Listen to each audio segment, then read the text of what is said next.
Islam is a principle. Islam is a comprehensive system. Islam is a law.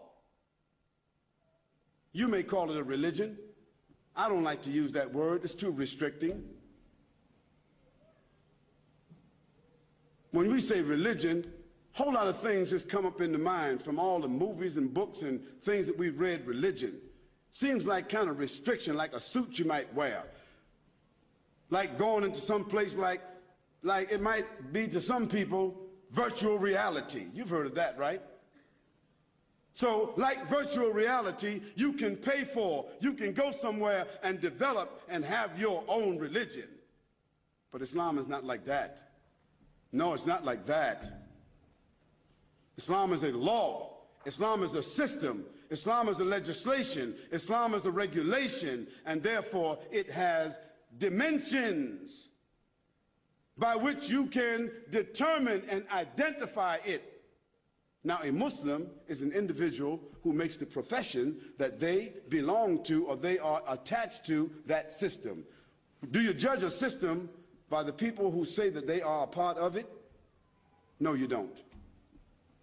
And that's why they have what they call disclosures. So that if somebody works for my company and they do something wrong, my company will not be liable. Is that correct?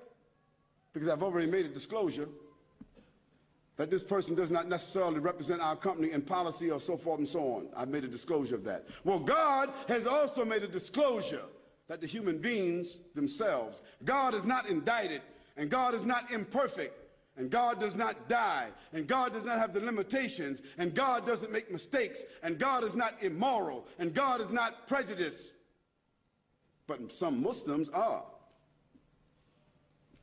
So we don't judge or indict a system of life by the people who claim to be that. We would not indict Jesus Christ by what Jim Jones did some years ago. We would not indict Jesus Christ by what Jeffrey Dahmer did. We would not indict Jesus Christ by what Charles Manson did. We would not indict Jesus Christ by the Oklahoma bomber. What was his name? Timothy McVeigh. Was he a Christian fundamentalist? We would not indict him. We would not call any of those people Christian fanatics, Christian terrorists. We would not say that the IRA in Ireland, that they are Christian fanatics. We don't say that. So how do we say Muslim fanatics, Islamic fundamentalists, Islamic terrorists? How do we indict a global faith of more than 1,500 years with a legislation, with principles, with dignity, with a record? How do we indict that entire faith and all the people who's with that faith and put them in some kind of classification and put on them an oxymoron? You know what that is, don't you? An oxymoron is a word that means just the opposite of what you're putting next to it. Islamic terrorist, Islamic fanatic. Those are oxymorons. A person cannot be Islamic by definition if they are fanatic. They cannot be. Because Islam is a system of peace, a system of submission and surrender to God, a system of dignity. Now, if somebody who's a Muslim doesn't act that way, if a Muslim acts as a criminal way, what are they? They're a Muslim criminal, is that correct? If a Christian doesn't act the way Jesus Christ spoke, how he lived and his message, if a Christian commits a crime, what are they?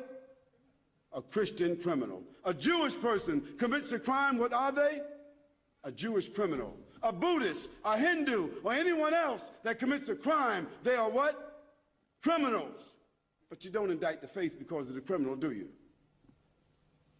If that were the case, America, Great Britain, France, Germany, all the so-called advanced nations, they got more criminals wearing suits than all the criminals that are in jail. They would all be criminal governments.